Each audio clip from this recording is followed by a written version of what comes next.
el capítulo 24, conocido como el Sermón del Monte de los Olivos, también conocido como un sermón apocalíptico o sermón escatológico, porque el Señor se refiere aquí precisamente a los acontecimientos que preceden o anteceden a su venida, a su segunda venida. Entonces, por fe creemos que el Señor regresará, viene por segunda vez y da Él algunas características para que el creyente pueda identificar estas cosas, pueda conocerlas y estar alerta. El llamado es estar alerta siempre, en todo tiempo, no solamente cuando las cosas están por suceder. ¿Sí? Así es que vamos a orar y vamos a pedir la ayuda de nuestro Señor Jesucristo para seguir avanzando en este capítulo. Acompáñenme, por favor. Padre Celestial, Señor, te damos gracias por tu misericordia, por tu amor, por tu bondad, Señor, por tu fidelidad y por las fuerzas que nos das para poder seguir adelante, Señor. Sabemos que separados de ti nada podremos hacer ni seremos, Señor, y necesitamos estar siempre apegados a ti, Señor, sabiendo que de ti recibimos la fortaleza y la gracia para poder salir adelante, Señor. Gracias te damos, Señor, por el privilegio que nos das de poder estar en este lugar, que es el mejor lugar donde podemos estar un domingo como hoy, Señor. Es el mejor lugar que tú has dispuesto para que tu iglesia, tu cuerpo se reúne con el propósito de alabarte y bendecir tu santo nombre, Padre. Te damos gracias en el nombre precioso de nuestro Señor Jesucristo.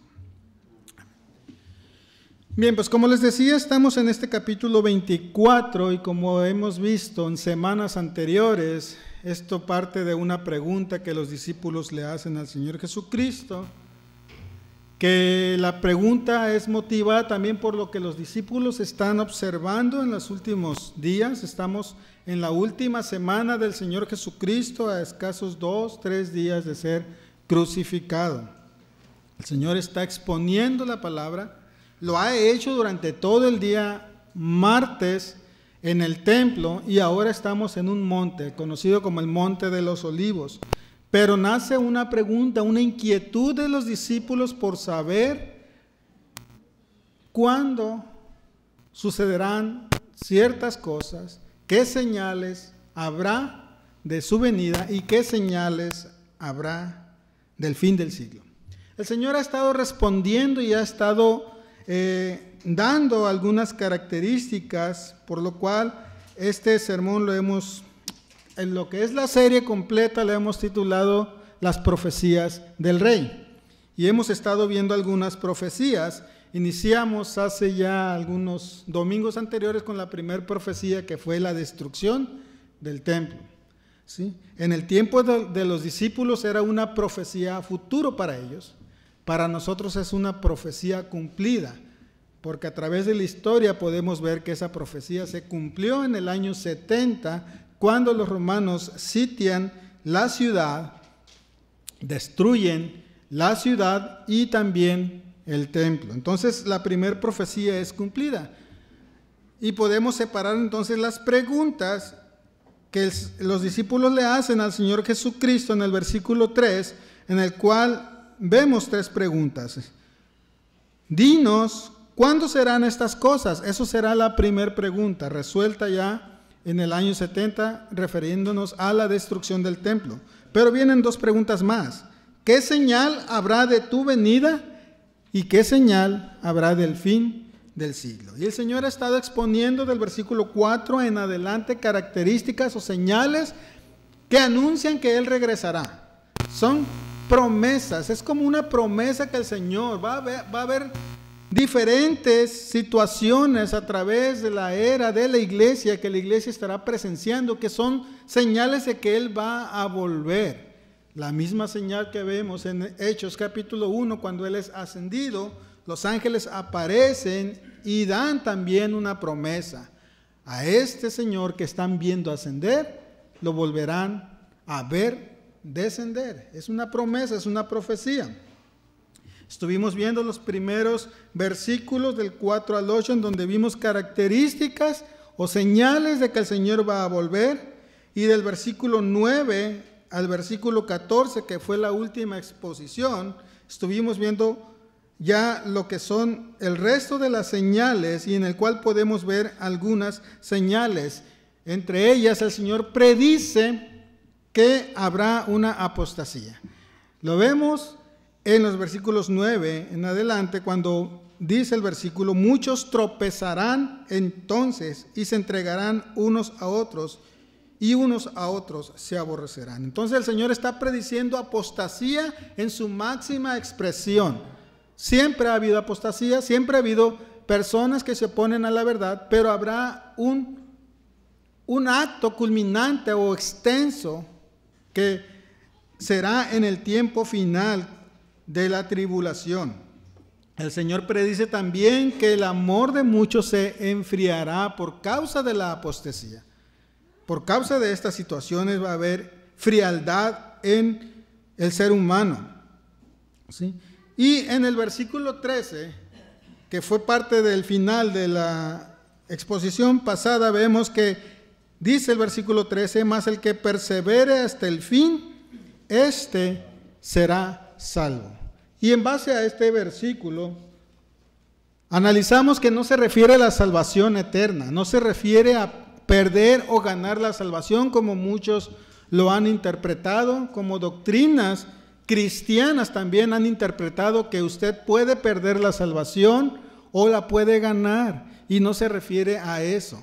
La salvación no depende de nosotros, la salvación depende del Señor 100%. El Señor salva, y cuando salva, salva para siempre, y usted está sellado por el Espíritu Santo, como lo vimos hace un momento en la escuela dominical, y ese sello es la garantía que le da al creyente de que un día estará en la presencia del Señor.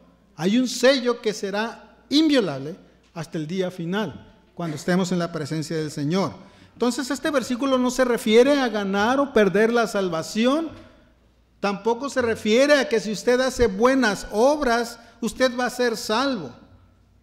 Claro, ya una vez siendo salvo, usted es llamado a hacer buenas obras, a reflejar que es salvo en Cristo Jesús.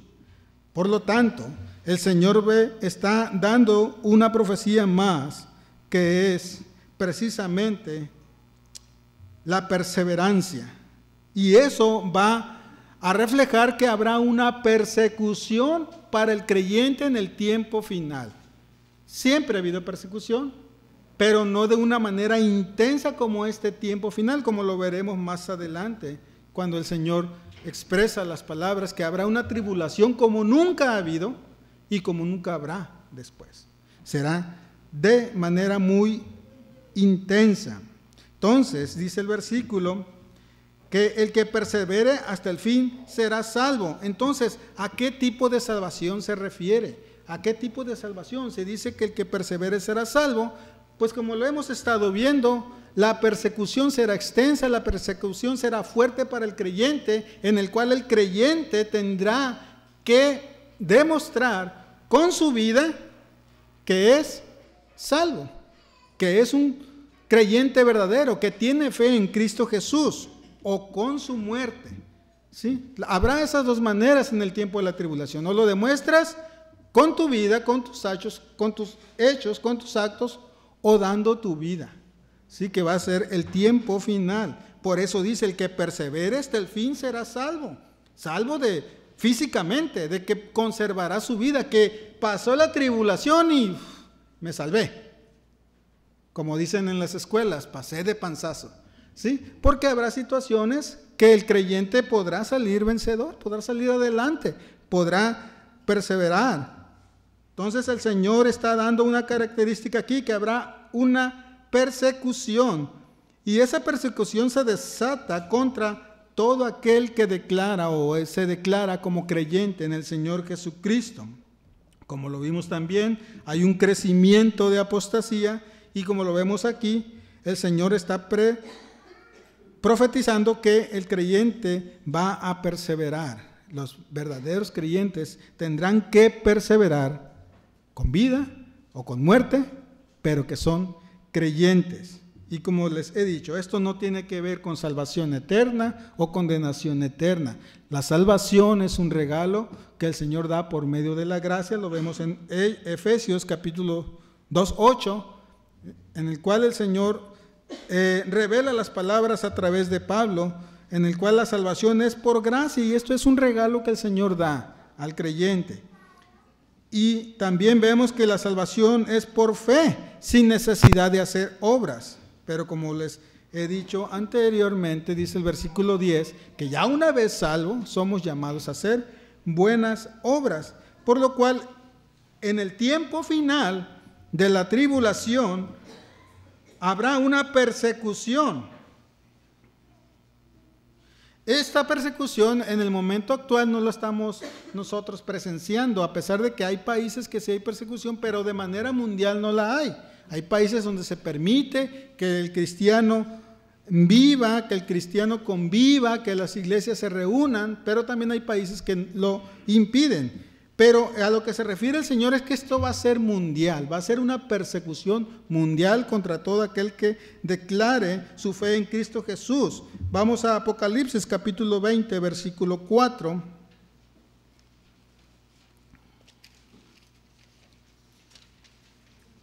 Dice: y vi tronos y se sentaron sobre ellos los que recibieron facultad de juzgar, y vi las almas de los decapitados por causa del testimonio de Jesús y por la palabra de Dios, los que no adoraron a la bestia ni a su imagen, que no recibieron la marca en sus frentes ni en sus manos, y vivieron y reinaron con Cristo 1000 años.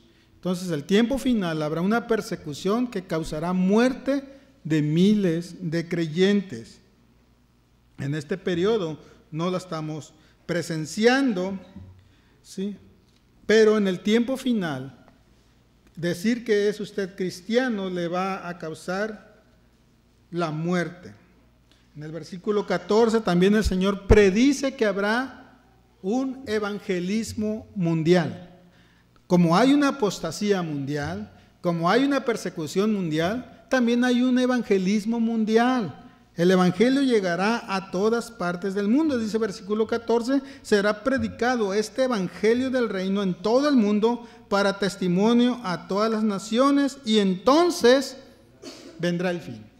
Ahora, pues, iba a decir la semana pasada, la exposición pasada expresamos las palabras de que la iglesia es guardada por el Señor. La iglesia está sellada, el verdadero creyente está sellado, y comparando con el pasaje de Apocalipsis 3:10, en el cual dice que la iglesia, el creyente, es guardado para evitar precisamente la prueba que el Señor trae sobre los moradores de la tierra. Dice versículo 10 de Apocalipsis 3, dice: por cuanto has guardado la palabra de mi paciencia, yo también te guardaré de la hora de la prueba que ha de venir sobre el mundo entero para probar a los que moran sobre la tierra. Estamos hablando de tribulación. Por fe, la iglesia no estará en la tribulación, sino que será arrebatada, como dice el apóstol Pablo en Tesalonicenses, y estará en la presencia del Señor. De la misma manera abordamos el tema de que el evangelio, como va a ser predicado y la iglesia no va a estar, llegamos a la deducción de que los que predicarán el evangelio en este tiempo serán los 144,000 escogidos por el Señor para exponer la palabra del Señor. ¿Sí? Pero también hablamos de otros personajes. De manera superficial toqué ese tema porque lo dejé para esta exposición. Quiero que vaya conmigo a Apocalipsis capítulo 11, versículo 3. Dice Apocalipsis 11, versículo 3: y daré a mis 2 testigos que profeticen por 1260 días, vestidos de silicio. Aquí ya nos está hablando de 2 personajes más que también estarán predicando en esta etapa final, en esta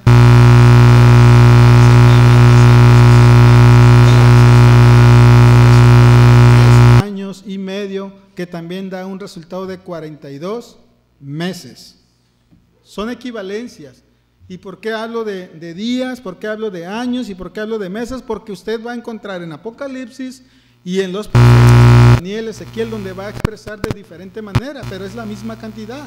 42 meses, 1.300, 1.200, ¿sí? Y si usted mira el versículo 2, de ahí mismo el capítulo 2 dice 42 meses, usando mismas equivalencias. Y en Daniel escuchará, y también en Apocalipsis, que hablará de tiempo, tiempos y medio tiempo. Es la misma equivalencia, para que no se complique y diga, oye, ¿por qué aquí dice días? ¿Por qué acá dice meses? ¿Por qué acá dice tiempos? Nos lleva a una misma deducción. 3 años y medio de la última semana de Daniel. Entonces, el Evangelio se cumple, la comisión se cumple. En la era de la iglesia, los apóstoles y la iglesia fue llamada a cumplir la gran comisión que habla Mateo 28. Y en la tribulación, la comisión ahora es encomendada a los 144,000 y también a estos 2 testigos. Y nos quedamos con estos 2 testigos para seguir nuestra exposición. Ahora, el Señor Jesucristo está hablando en Mateo, profetizando persecución, profetizando apostasía, profetizando perseverancia y evangelismo mundial. ¿Sí? Y el Señor no deja nada a la deriva o a la incógnita, sino que aclara los puntos. Va a haber persecución, va a haber apostasía, va a haber perseverancia, va a haber evangelismo mundial. Y ahora el Señor dice, ¿cuándo inicia todo esto? De manera general está en el mundo en diferentes situaciones, como lo he dicho, pero ahora el Señor antecede un tiempo que señala o indica que el fin está llegando. ¿Cómo termina el versículo 14? Será predicado este evangelio del reino en todo el mundo para testimonio a todas las naciones. Y dice, y entonces vendrá el fin.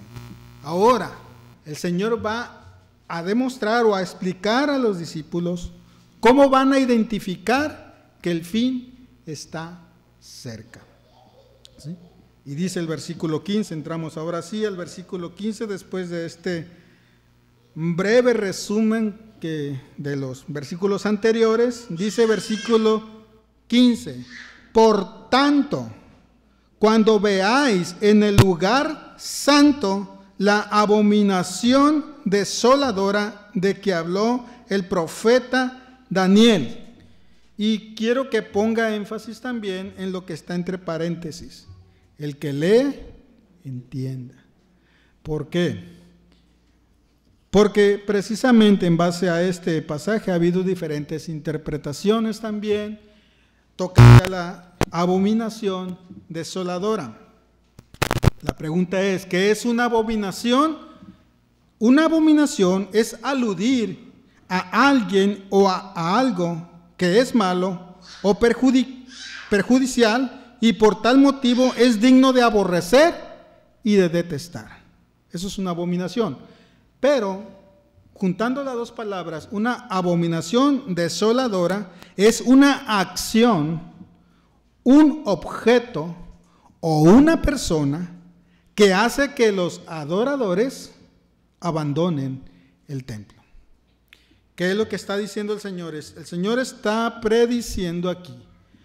Cuando tú veas eso en el lugar santo, empezará lo que Él ha estado diciendo anteriormente.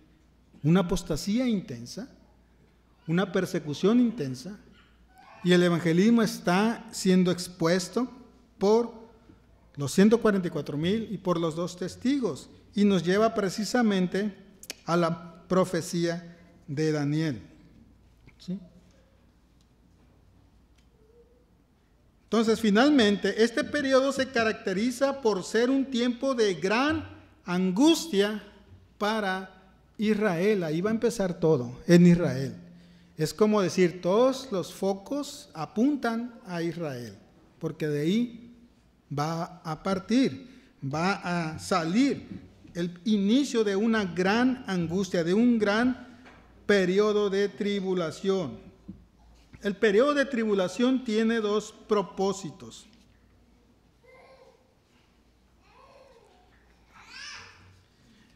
Uno es traer juicio sobre las naciones, sobre el resto de los impíos, y eso lo podrá usted observar en lo que es el libro de Apocalipsis, cómo Dios trae juicio sobre todas las naciones. El otro propósito es que Dios va a tratar con su pueblo de manera personal, con Israel. ¿Por qué? ¿Se acuerdan cómo inició este pasaje? ¿Cómo terminó el capítulo 23? ¿Cómo Israel rechazó al Señor Jesucristo de manera clara, intensa? Y como se ve en la última semana, llegará hasta el punto de que lo crucificarán, lo matarán. Hasta ese punto llega la rebelión y la incredulidad de Israel. ¿Sí? En el capítulo 23 estuvimos estudiando lo que son los ayes que el Señor declara sobre los principales líderes judíos.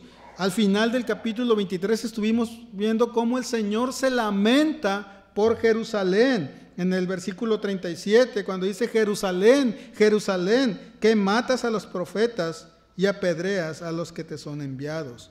Ahí en ese mismo pasaje vimos también en el versículo 38 que el Señor Jesucristo abandona el templo, expresando las siguientes palabras: he aquí vuestra casa os es dejada desierta. Es decir, dejo la casa, queda desierta, queda a la deriva. Y el Señor ahí mismo lanza la profecía de su venida en el versículo 39. ¿Cuánto tiempo va a durar la casa vacía? Dice: porque os digo que desde ahora ya no me veréis hasta que digáis: bendito el que viene en el nombre del Señor. Esas palabras se expresarán por los de Israel, que le verán venir y dirán: bendito el que viene en el nombre del Señor. Ahora, ¿por qué expresamos que ha habido interpretaciones diferentes tocante a la abominación desoladora? Porque a través de la historia Israel ha tenido diferentes abominaciones que han hecho que el pueblo se vaya, que el pueblo salga. Una de ellas fue en el siglo II antes del Señor Jesucristo, donde un rey griego llamado Antíoco Epífanes IV hizo sacrificar cosas impuras y paganas en el templo sagrado de Dios. Dicen que él sacrificó cerdos en el lugar santo de Dios. Y un cerdo catalogado para Israel era algo impuro, inmundo. Entonces era una abominación, y Daniel habla de eso en el capítulo 11, versículo 31. También hay personas que relacionan este pasaje a lo que el Señor está prediciendo de la destrucción del templo, en el cual los romanos vienen, sitian la ciudad, destruyen la ciudad, y según el historiador Josefo también hacen cosas abominables en el templo. Y lo interpretan que eso sucedió ahí, en ese lugar. Y probablemente sí sucedió, pero el Señor no se refiere a ese tiempo. El Señor no se refiere a ese tiempo. ¿Por qué? Porque Él está haciendo un énfasis claro a que vayamos a la profecía de Daniel en el versículo 15. Dice: cuando veas en el lugar santo la abominación desoladora de la que habló el profeta Daniel. O sea, el Señor Jesucristo está especificando claramente a qué abominación se refiere. Y dice: a la que habló Daniel. A la que habló Daniel, y entre paréntesis dice: el que lea, entienda. Ha habido diferentes interpretaciones hacia las palabras que están en paréntesis, si las dijo el Señor Jesucristo o si las dice Mateo, dando un énfasis claro al pasaje para dar claridad a qué se está refiriendo, a qué tipo de abominación. Y para entender qué abominación es, vamos a ir entonces al profeta Daniel.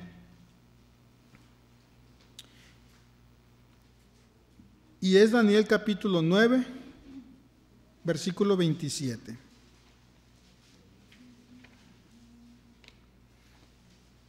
Ahora usted Si usted estudia las Escrituras en casa de manera personal, usted mirará referencias cruzadas en su Biblia y le va a mandar a este pasaje, a Daniel capítulo 9, 27. Hay hermanos que sí les gusta enfatizar y estudiar, y hay Biblias que traen precisamente este tipo de ayuda en el cual manda referencias cruzadas y a qué se está refiriendo, y pues mi Biblia me manda a este capítulo, a Daniel 9, 27, para entender qué abominación es. Y quiero que veamos Daniel 9, 27. Y dice: y por otra semana confirmará el pacto con muchos a la mitad de la semana. Hará cesar el sacrificio y la ofrenda. Después, con la muchedumbre de las abominaciones, vendrá el desolador, hasta que venga la consumación y lo que está determinado se derrame sobre el desolador. Nos está mandando a un tiempo final, ¿sí? Nos está mandando a un tiempo final, por lo cual interpretar que la abominación desoladora ocurrió cuando el templo de Jerusalén fue destruido, no es la última semana. No es la última semana, aunque sí hubo abominación y aunque sí hubo desolamiento, pero no se refiere a ese tipo de abominación o a ese tiempo. El Señor está anticipando que sucederá en un tiempo futuro, y por eso está mandando a la profecía de Daniel, y Daniel dice que es otra semana. ¿Sí? Daniel habla de profecías en su pasaje del capítulo 9. Por ejemplo, en Daniel 9:26 habla de dos cosas que suceden precisamente, representando la semana 69. ¿Sí? Y habla de dos acontecimientos que suceden ahí. Dice, versículo 26, después de las 62 semanas se quitará la vida al Mesías, mas no por sí. Y el pueblo de un príncipe que ha de venir destruirá la ciudad y el santuario, y su fin será con inundación, y hasta el fin de la tierra durarán las devastaciones. Hasta ahí vemos que hay 69 semanas cumplidas en la historia, ¿sí? Queda una semana pendiente, pero en el tiempo de Dios no podemos decir que luego empezó la siguiente semana. Gracias, hermano. ¿Sí? Entonces, vemos que hay cumplimiento de profecías hasta que la vida es quitada del Mesías, la destrucción de una ciudad y el santuario. Pero si nosotros vemos en el versículo 27, dice, y por otra semana, no una semana siguiente a la semana 62, sino otra semana en un futuro, ya se está refiriendo a otro tiempo, y está hablando precisamente de un desolador. Al final del versículo 27 dice, después con la muchedumbre de las abominaciones vendrá el desolador, hasta que venga la consumación, y lo que está determinado se derrame sobre el desolador. ¿Quién es el desolador que está hablando aquí? El anticristo. El anticristo. Hablamos las semanas anteriores de anticristos, espíritu de anticristo, que podemos ver personas que se oponen a Dios y a cosas espirituales, personas que actúan ya como anticristos y que se declararán como anticristos, y el Señor anuncia eso. Habrá hombres que vendrán diciendo yo soy el Cristo, ¿sí? Eso habla de profecías, pero también vendrá un hombre que ese sí será el anticristo, y vamos a hablarlo de términos comprensibles, el anticristo titular, el importante, el que viene con fuerza, con toda autoridad demoníaca para combatir contra todo creyente y contra todo lo que se opone al Señor. A ese anticristo se está refiriendo, ¿sí? Entonces, el anticristo vendrá y engañará a Israel, principalmente. Recordemos que Israel no aceptó a Jesús.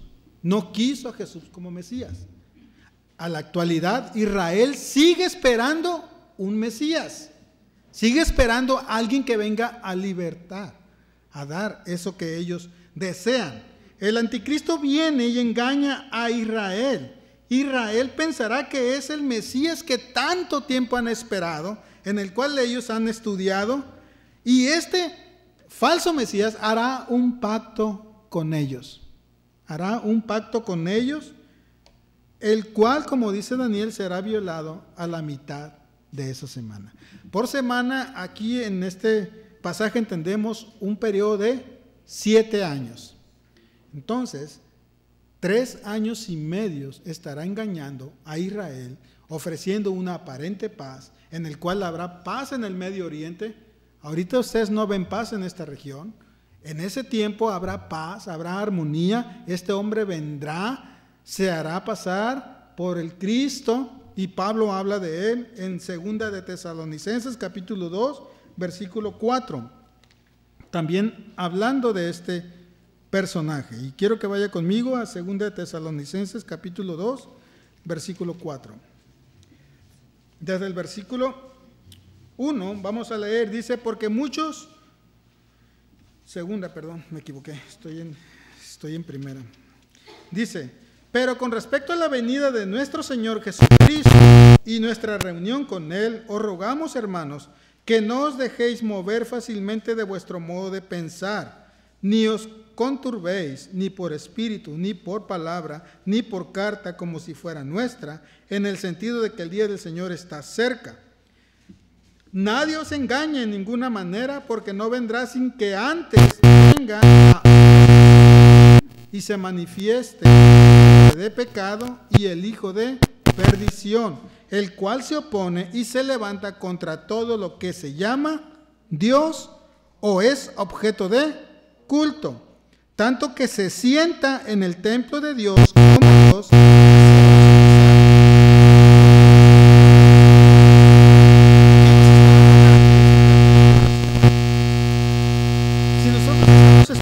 Un pasaje escatológico y empezamos el versículo 1 y 2 con la profecía de una destrucción del templo, y aquí vemos en el pasaje de Pablo que este hombre se va a sentar en el lugar del templo.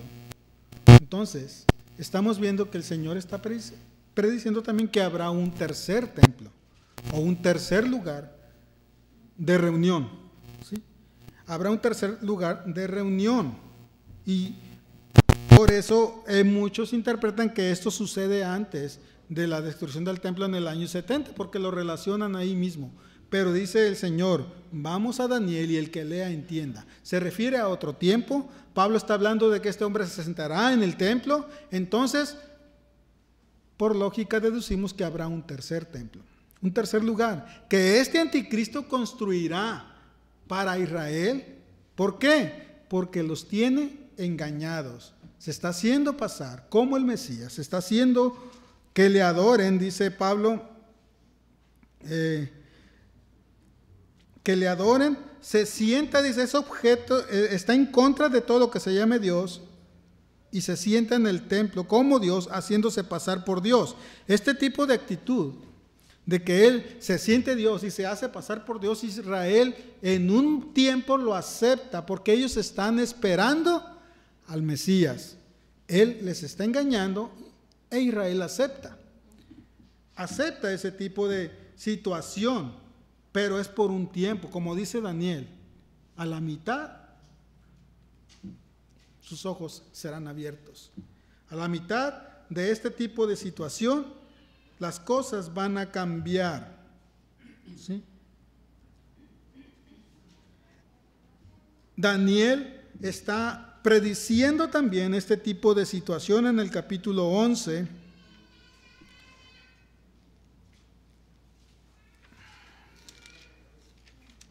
versículo 36 al 37, dice, y el rey hará su voluntad y se ensorberbecerá y se engrandecerá sobre todo Dios y contra el Dios de los dioses. Hablará maravillas y prosperará hasta que sea consumada la ira, porque lo determinado se cumplirá. Del Dios de sus padres no hará caso, ni del amor de las mujeres, ni respetará a Dios alguno, porque sobre todo se engrandecerá. Se refiere una vez más al anticristo. ¿Cómo estará actuando este anticristo? ¿Sí? Entonces, la abominación a la que se está refiriendo el Señor Jesucristo, versículo 15 de Mateo 24, dice: por tanto, cuando veáis en el lugar santo, ahora sí hablando, ya entendiendo que habrá un tercer lugar de reunión, un tercer templo o un lugar de culto sagrado, consagrado a Dios, en el cual Él estará. Cuando veas en ese lugar la abominación desoladora. Recordemos que abominación desoladora es una acción, un objeto o una persona que hace que los adoradores abandonen el templo. ¿Sí? Y el Señor está diciendo, cuando veas esto de que habló el profeta Daniel, va a empezar lo que él ha estado profetizando. Va a empezar lo que él ha estado profetizando. La pregunta que nos hacemos entonces respecto a esto, porque el Señor está diciendo, cuando tú veas eso, está especificando, está haciendo claro. La pregunta es, ¿cómo se darán cuenta del engaño? ¿Cómo se darán cuenta que están siendo engañados? Y regresamos otra vez a Apocalipsis 11.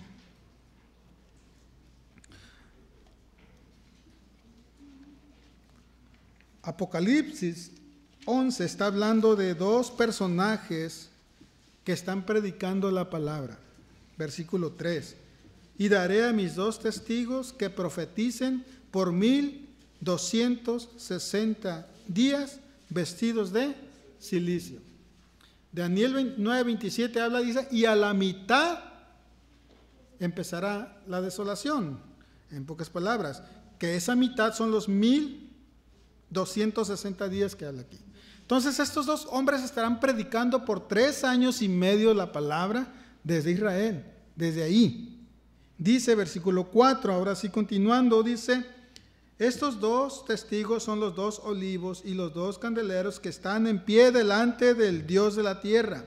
Si alguno quiere dañarlos, sale fuego de la boca de ellos y devora a sus enemigos. Y si alguno quiere hacerles daño, debe morir él de la misma manera. Entonces tienen poder para cerrar el cielo a fin de que no llueva en los días de su profecía, y tienen poder sobre las aguas para convertirlas en sangre y para herir la tierra con toda plaga cuantas veces quieran. Aquí vemos que estos dos personajes, estos dos testigos, están predicando, están hablando, el evangelio es el mismo en tiempo de la gracia de la iglesia y en tiempo de tribulación, la fe en Jesucristo para salvación de nuestras almas. Y es el mismo evangelio que ellos están predicando. Pero como vemos en este pasaje, en estos, tienen poder, tienen autoridad divina. Pero en el versículo 7 en adelante va a cambiar un poco lo que sucede con ellos. La pregunta, ¿cómo se darán cuenta de que están siendo engañados los israelitas? Ya que creen en este hombre, ya que lo identifican como Mesías, ya que tienen, vamos a decirlo, toda su fe puesta en él, porque ellos declaran, dice, es el Mesías que hemos estado esperando.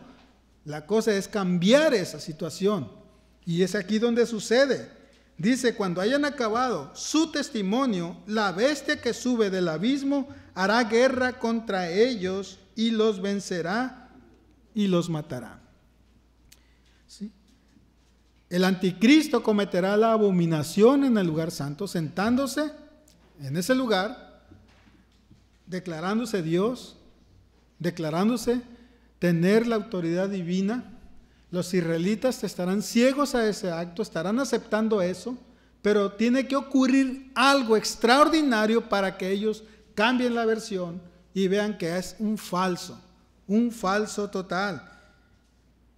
Versículo 8 dice, sus cadáveres estarán en las plazas de la gran ciudad, que en sentido espiritual se llama Sodoma y Egipto, donde también nuestro Señor fue crucificado. Dice, y los de los pueblos, tribus, lenguas y naciones verán sus cadáveres por 3 días y medio y no permitirán que sean sepultados. Y los moradores de la tierra se regocijarán sobre ellos, se alegrarán, se enviarán regalos unos a otros, porque estos 2 profetas habían atormentado a los moradores de la tierra. El evangelio incomoda siempre, atormenta a los moradores de la tierra. ¿Sí? Y lo vemos aquí, una vez más reflejados. Pero vean el versículo 11. Pero después de 3 días y medio entró en ellos el espíritu de vida enviado por Dios, y se levantaron sobre sus pies, y cayó gran temor sobre los que los vieron, y oyeron una voz del cielo que les decía, subid acá. Y subieron al cielo en una nube, y sus enemigos los vieron. En aquella hora hubo un gran terremoto, y la 10ª parte de la ciudad se derrumbó, y por el terremoto murieron en número de 7,000 hombres, y los demás se aterrorizaron y dieron gloria al Dios del cielo. ¿Cómo se dieron cuenta del error? Los que están predicando son vencidos por el anticristo, se regocijan de ese acto, actúan con su soberbia y dicen hemos vencido. Incluso el resto de los moradores de la tierra se envían regalos con señal de triunfo, pero a los 3 días y medio vuelven a la vida. Vuelven a la vida.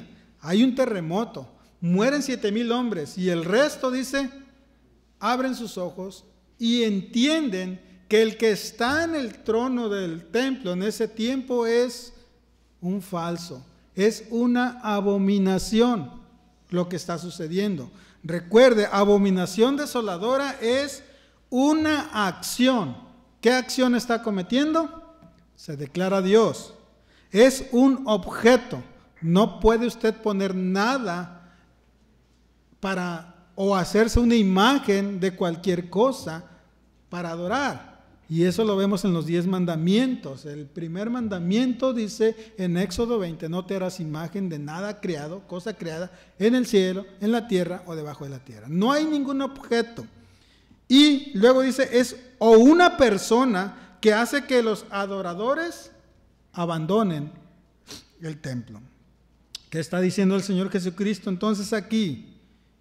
Está hablando de profecías, está hablando de persecución, está hablando de evangelismo mundial, está hablando de apostasía y está hablando de falsos profetas, de falsos maestros que engañarán. Y dice, ¿cuándo empezará entonces lo más fuerte de la tribulación?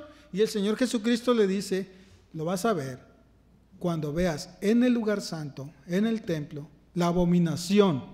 ¿Cuál es la abominación? El hombre se declara Dios y hace que todos los moradores lo adoren, y eso lo vemos en Apocalipsis. Hasta este momento Israel está ciego, no entiende, cree y acepta porque esperan un Mesías, pero cuando los 2 testigos son muertos y duran 3 días y medio y vuelven a la vida, entonces viene el cambio. Y entonces se abren los ojos de Israel y dicen, esto es una abominación lo que está sucediendo. Es un falso Mesías, es un falso Cristo, es alguien que está engañando. Y entonces empiezan a reconocer que el que vino hace en nosotros aproximadamente 2000 años era el verdadero Mesías. Y el Señor Jesucristo lo dice en Mateo, cuando dice, porque os digo que desde ahora no me veréis hasta que digas, bendito el que viene en el nombre del Señor. ¿Por qué Israel pasa por esto? Porque Israel rechazó, Israel no creyó, no quiso aceptar, no quiso reconocer al Señor Jesucristo como su Mesías. Y pasan por unas situaciones aterradoras en su vida de aquí en adelante. Y entonces De ahí que la abominación que este hombre comete en el lugar santo, de declararse Dios, de decir soy el Dios, yo soy el Mesías, eso es la abominación. Entonces empieza la desolación. Entonces se cumple lo que el Señor está diciendo anteriormente, por dice versículo 16, cuando ya veas esto, cuando ya esto esté presente, entonces dice versículo 16, los que estén en Judea huyan a los montes. Si empieza la desolación en el pueblo, Israel entenderá que el anticristo es un fraude, un falso, y que el verdadero Mesías es el Señor. En Zacarías 13:6 vemos que le van a hacer una pregunta: ¿cuándo te hiciste estos clavos? Entenderán que esas heridas en sus manos, entenderán que el verdadero Mesías ya vino. No es alguien que en ese momento está, sino que vino al principio de la era, en el tiempo del Señor. Y por eso en el versículo 16 podemos decir que entonces inicia la desolación, inicia la persecución. La nación se volverá a Cristo y como consecuencia, ¿el anticristo se quedará con los brazos cruzados? No se queda quieto, no se queda en paz, no se queda con los brazos cruzados. Se inicia la desolación contra todo aquel que declare su fe en Cristo Jesús en el tiempo de tribulación. De ahí que el Señor Jesucristo está hablando, dice: cuando veas esto en el templo, cuando esto suceda, porque va a ser un acto claro, un acto grande, entonces dice versículo 16, huye, empieza a huir. Y esto es lo que tiene que ver con Daniel 9:27, la ruptura de ese pacto. Primeros 3 años y medio hay un pacto de paz, hay un pacto de tranquilidad, hay un pacto de serenidad, pero cuando ese anticristo es descubierto, es expuesta su falsedad, es expuesta que no es el Mesías, que es un falso, entonces viene la ruptura del pacto. Y al ser roto ese pacto, empieza la desolación. Entonces el Señor Jesucristo está advirtiendo: cuando esto lo veas, huye. Y dice, versículo 16, los que estén en Judea, huyan a los montes. ¿Cuál es o cuál será el centro de operación del anticristo? Israel. Ahí es el centro de operación. Podemos interpretarlo como que ahí es la base o ahí es la cabeza principal donde iniciará todo. ¿Por qué? Porque a quien quiere engañar es a Israel y al resto de la humanidad. Israel esperan un Mesías y ellos anhelan un Mesías y ellos quieren al Mesías ahí. Él vendrá al templo, ahí empieza todo. Por eso el Señor Jesucristo, cuando tú veas eso, huye de Judea, huye de Judea. Es decir, que los que vivan en presencia de la zona del anticristo salgan de esa ciudad, en este caso Jerusalén, Judea, y expresa el siguiente palabra, dice: huyan a los montes. ¿Sí? Salir de una ciudad, escapar hacia un lugar seguro. El conflicto más grande que presentarán los creyentes serán las grandes ciudades y tienen que huir a las áreas tranquilas y seguras. Por eso el Señor dice: salgan de ahí, salgan de Judea, huyan a los montes. Versículo 17 también expresa una vez más, dice: el que esté en la azotea no descienda para tomar algo de su casa. Y aquí la idea es que no debe de preocuparse por las cosas que puede recoger, porque lo más importante en este tiempo no son las cosas materiales. Entonces entenderá que lo material no es importante. Entonces entenderá que tu vida es lo importante, salvar tu vida. No descender, dice, de la azotea para buscar cosas. Y versículo 18 dice: y el que esté en el campo, no vuelva. El que esté en el campo no vuelva atrás para tomar su capa. Los 3 versículos 16 17 y 18 dan la misma idea. Lo más importante es tu vida, será tu vida, conservar tu vida. Por eso el versículo anterior, versículo 13, dice que el que persevere hasta el fin será salvo de tu vida física. ¿Sí? Empieza la desolación. El anticristo, al ser descubierto, no quedará tranquilo, sino que iniciará una guerra contra todo lo que se llame Dios, o sea, razón de culto. Quiero que vayamos a Apocalipsis capítulo 12.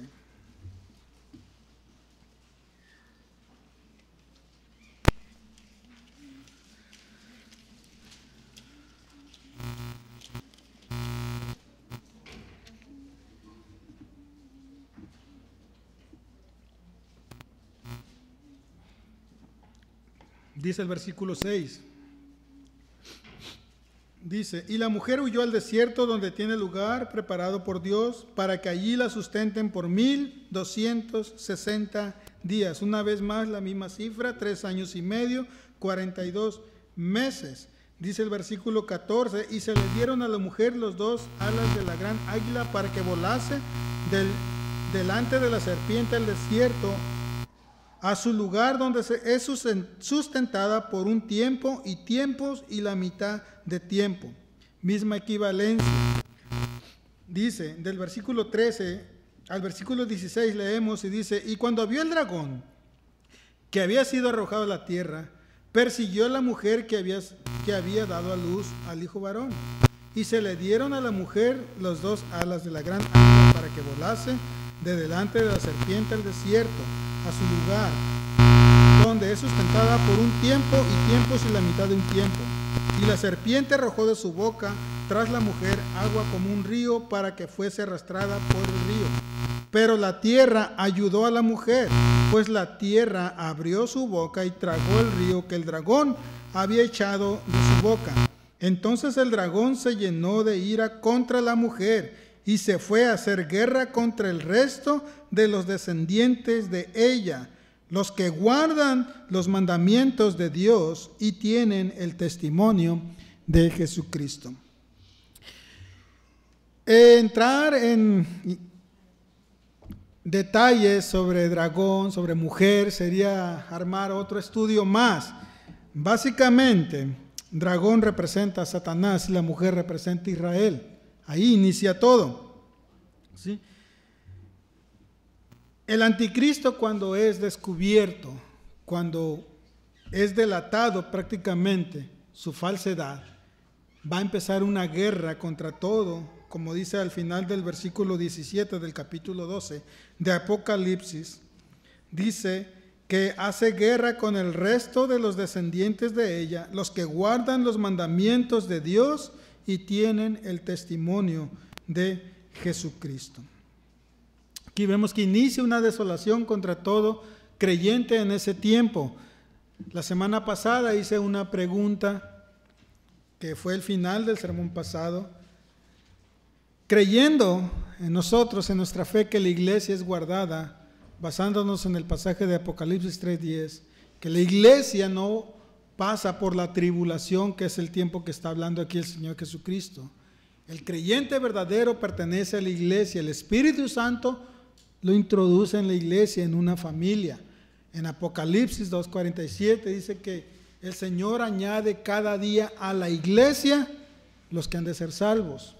La pregunta fue, ¿te identificas con la iglesia? ¿Eres parte de la iglesia? ¿Eres parte de esos que son sellados y que no pasarán el tiempo de tribulación? ¿O estás fuera? Si estás fuera, estamos expuestos a pasar tiempos de tribulación fuerte. Tiempos de tribulación difíciles. Huir será difícil, como dice el versículo 19, aún más difícil para las mujeres que estén embarazadas o encintas o que tengan niños pequeños, porque tendrán doble aflicción en sus vidas, las cuales será primero el esfuerzo físico de huir, de escapar del área del anticristo, y la otra será la angustia que van a tener por sus hijos. para protegerlos, para guardarles de este tiempo final. Que un cristiano huya no es síntoma o situación de que no tenga fe en Cristo, ¿sí? Sino que al contrario, huir cuando es perseguido es una medida de precaución para conservar y seguir con vida y seguir sirviendo al Señor. Filipenses capítulo 1, versículo 22, Pablo, hablando de él en este pasaje,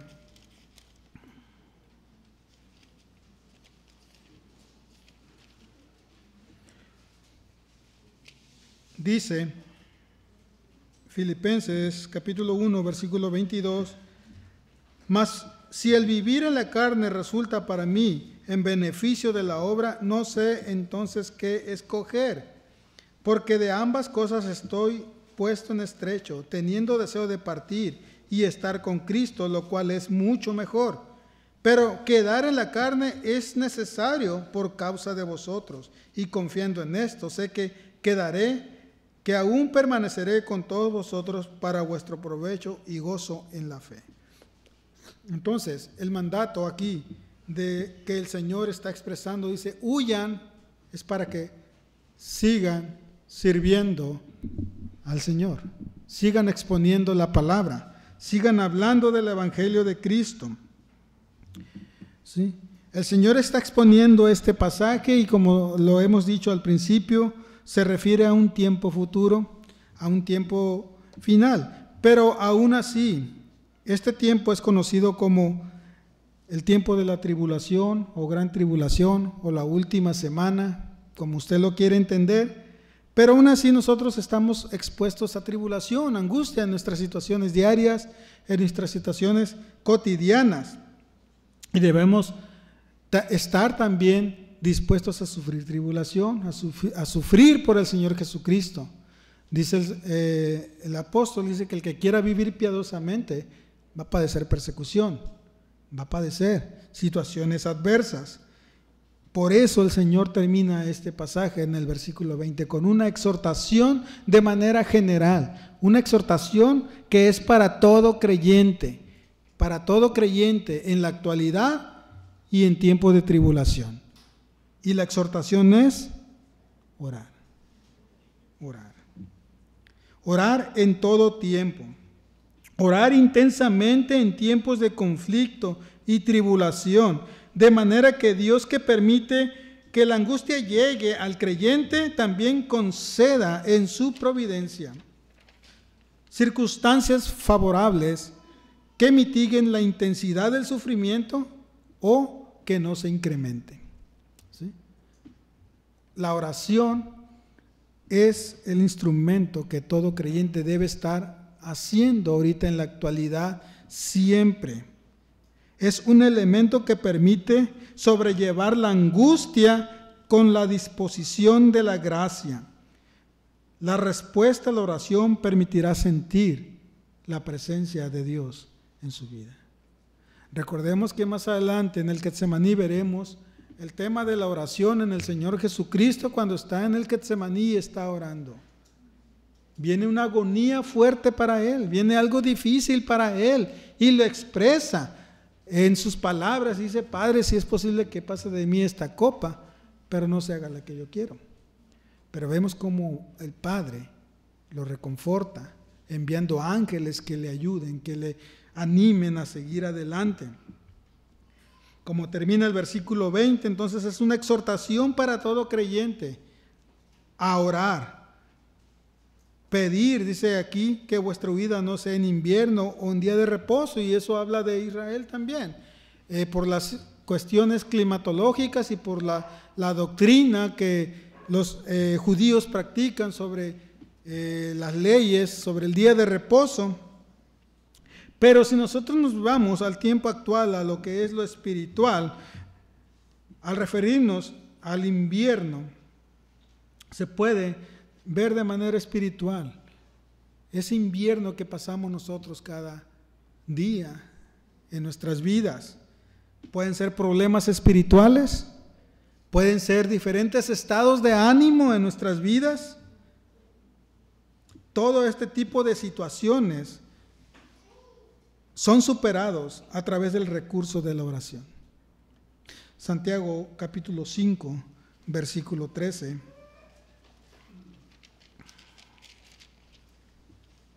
Dice: ¿está alguno entre vosotros afligido? Haga oración. ¿Está alguno alegre? Cante alabanzas. Pero aquí el llamado es la aflicción, la angustia, la desesperación, el ánimo que a veces tenemos, que a veces no queremos ni siquiera levantar la vista. Dice el Señor: ¿estás con un ánimo decaído, con una aflicción en tu vida, con un invierno que no puedes calentarte con nada, que es pesado en tu vida? Haz oración. El Señor exhorta a la oración. Muchas circunstancias podrán quitar el reposo del alma, pero la oración alcanzará los recursos necesarios en el trono de la gracia para superarlos, trayendo paz a nuestras vidas. Por lo cual, la oración es el aliento vital y el Señor exhorta a la práctica intensa en cada momento, pero sobre todo cuando la angustia es mayor. Aflicciones a nuestras vidas, probablemente vecinos incómodos alrededor nuestro que nos agobian, probablemente situaciones en nuestros trabajos que también nos angustian, nos perturban, nos desaniman tal vez. La respuesta está en la oración. Un hermano expresa las palabras, dice que la oración es como el oxígeno que el ser humano necesita para poder respirar. Si usted no ora, no está respirando. Y si no está respirando, está muerto. Una señal de vida es respirar. Cuando un bebé nace, lo primero que hace el bebé, ¿qué es? Respirar. ¿Cómo lo hace? Por medio del llanto. Empieza a trabajar sus pulmones. Cuando el bebé nace y no llora al nacer, hay problemas en sus pulmones. Por eso es que para hacerlo llorar, que viva, porque si no hay problemas en él. ¿Sí? Lo natural que un bebé es que salga y empiece a llorar. El llanto motiva a que sus pulmones empiecen a trabajar y empiece a respirar. Hermano, no espere la cachetada, póngase a orar. Vamos a orar. Padre Celestial, te damos gracias por este tiempo, Señor. Gracias por tu palabra, gracias porque has sido fiel, porque nos motivas cada día, nos exhortas a seguir adelante, Señor, y te agradecemos tu provisión, te agradecemos tu palabra, te agradecemos tus cuidados, Señor, y sobre todo, Padre, gracias porque nos has llamado a ti, Señor, por medio de la fe. Gracias porque el Espíritu Santo ha traído un nuevo nacimiento a nosotros, Señor, y porque empezamos a llorar, Señor, y empezamos a respirar, Señor. Tú eres nuestro respirar, Padre. Tú eres el motivo para seguir adelante. Gracias te damos en el nombre de Jesucristo. Amén.